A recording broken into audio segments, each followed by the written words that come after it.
మన ఇంగితాన్ని సవాలు చేసే పరిణామం ఒకటి సంభవించింది ఇవాళ. ఎలాన్ మస్క్ యాజమాన్యంలోని స్పేస్ ఎక్స్ గ్రూప్తో రిలయన్స్ జియో ఒప్పందం కుదుర్చుకుంది. రిలయన్స్ జియో ఇండియాలో ఇంటర్నెట్ సేవలు అందించే కంపెనీలో నెంబర్ 1. ఇంటర్నెట్ సేవల్లో రిలయన్స్ జియో తర్వాత భారతీయ ఎయిర్టెల్ 2వ స్థానంలో ఉంది. కామన్ సెన్స్కు విరుద్ధమైన పరిణామం అని ఎందుకంటున్నానంటే, స్పేస్ ఎక్స్ ఎయిర్టెల్తో ఒప్పందం కూర్చుకొని 2 రోజులు కూడా కాలేదు. ఓ విదేశీ సంస్థతో నెంబర్ 2 కంపెనీ వాణిజ్య ఒప్పందం చేసుకున్న తర్వాత నెంబర్ 1 కంపెనీ అదే విదేశీ సంస్థతో ఒప్పందానికి దిగడం విడ్డూరం కాదు. స్పేస్ ఎక్స్ గ్రూప్లో స్టార్లింక్ అనే డివిజన్ శాటిలైట్ ఇంటర్నెట్ సేవలు అందిస్తుంది. దీనికి వైర్లతో కనెక్షన్ ఇవ్వనవసరం లేదు కాబట్టి మారుమూల ప్రాంతాల్లో కూడా తేలిగ్గా నెట్ సౌకర్యం కల్పించవచ్చు. మన ప్రభుత్వం అనుమతులు ఇచ్చిన పక్షంలో ఆ కంపెనీ ఇక్కడ సేవలు అందుబాటులోకి తీసుకొస్తుంది. విచిత్రంగా ఇండియాలోని నెంబర్ 1, నెంబర్ 2 కంపెనీలు స్టార్లింక్ సేవలను మన మార్కెట్లో మార్కెటింగ్ చేస్తాయి. మన ప్రధానమంత్రి నరేంద్ర మోదీ ఆ మధ్య అధికారికంగా అమెరికాలో పర్యటించిన తర్వాతనే మస్క్ కంపెనీతో లింకు పెట్టుకోవడానికి భారతీ మిత్తల్, అంబానీ ముందుకొచ్చారంటే ఇక స్టార్ లింక్కు ప్రభుత్వ అనుమతులు లాంఛన ప్రాయమేనని మనం నిక్షేపంగా అనుకోవచ్చు. మస్క్ కంపెనీ తయారు చేసే టెస్లా కార్లు అమ్మేందుకు కూడా మన నగరాల్లో ఏర్పాట్లు జరుగుతున్నాయి. మన ప్రధానమంత్రి వాషింగ్టన్ వెళ్ళినప్పుడు ఆయన బస చేసిన బ్లెయిర్ హౌస్కు మస్క్ ఫ్యామిలీ మెంబర్స్తో పాటు కుటుంబంతో పాటు వెళ్ళి మోదీని కలిశారు.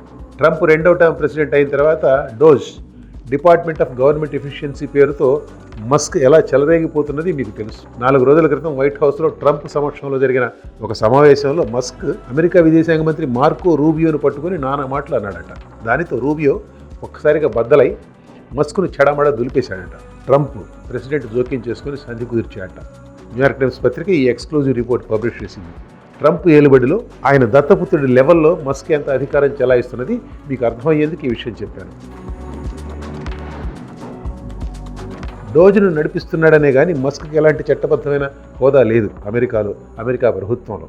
అమెరికా విదేశాంగ మంత్రి అంటే అల్లాటప్ప కాదు, ఆల్ పవర్ఫుల్ పోస్ట్. అలాంటి పోస్టులో ఉన్న వ్యక్తిని పట్టుకొని నువ్వు పనిచేయడం లేదు అనడానికి ఎంత తెంపరితనం కావాలి?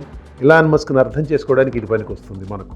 ఈ మస్క్ను ట్రంప్ ఎంతగా సమర్థిస్తున్నాడంటే, అవసరమైతే అమెరికా ప్రభుత్వం టెస్లా కార్లు కొనుగోలు చేసి ఆ టెస్లా కంపెనీని ఆదుకుంటుందట ఆయన అన్నాడు. దీనిని బట్టి మోదీపై ఎలాంటి ప్రభావాలు పనిచేసింది కూడా మనం ఊహించుకోవచ్చు. అంబానీ చాలా కాలంగా మస్క్తో కనిపించిన యుద్ధం చేస్తున్నాడు. Mukesh Ambani satellite internet rights వేలం వేయాలని ముఖేష్ అంబానీ ప్రభుత్వాన్ని కోరారు. ప్రభుత్వం తమ ఇష్టం వచ్చిన వారికి కేటాయించాలని Musk వాదించాడు.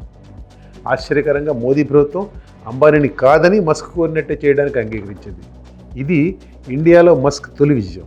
Space ఎక్స్తో Ambani, Jio, Mittal, Airtel ఒప్పందాలు కుదుర్చుకోవడం 2వ విజయం. ఈ 2 కంపెనీలు కూడా ఇండియాలో తమకున్న నెట్వర్క్ ద్వారా స్టార్లింక్ ప్రొడక్ట్స్ మార్కెట్ చేస్తాయి. స్పేస్ ఎక్స్కి సుమారు 7,000 ఉపగ్రహాలు ఉన్నాయి.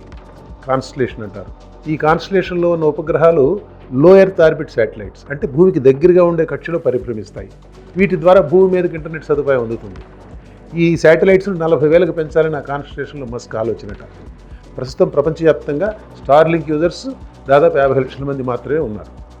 ప్రపంచంలోని అతిపెద్ద మార్కెట్లైన చైనా, ఇండియా దేశాల్లో స్టార్లింక్ ఇంకా ప్రవేశించలేదు. చైనాలోకి వెళ్ళే అవకాశం ఎటూ లేదు. కాబట్టి త్వరలో ఇండియా పెద్ద మార్కెట్ అవుతుంది స్టార్లింక్. దేశంలోని 2 పెద్ద కంపెనీలు తల వంచాయి కాబట్టి స్టార్లింక్ వ్యాప్తికి ఢోకా ఉండకపోవచ్చు. ఈ కంపెనీలు వాటి మార్కెటింగ్ స్ట్రాటజీలు వీటి సంగతి ఎలా ఉన్నా మస్క్ విషయంలో నాకు ఒక అనుమానం ఉన్నది. ఆ మధ్య మస్క్ ఒక మాట అన్నాడు. స్టార్లింక్ సేవలు నిలిపివేస్తే యుక్రెయిన్ యుద్ధం ఆగిపోతుందని అన్నాడు. ఫ్రంట్ లైన్ కొలాప్స్ అవుతుంది అన్నాడు. తర్వాత తనను ఆ పని ఎప్పటికీ చేయనన్నాడు అనుకోండి. కానీ అసలు ఆ మాటే అతని నోట రాకూడదు కదా. వ్యాపారం చేసుకునేవాడికి రాజకీయాలు అనవసరం కాదు. కానీ ట్రంప్ అంట చూసుకొని మస్క్ రాజకీయాలు చేయడమే కాదు, రెచ్చిపోతున్నాడు.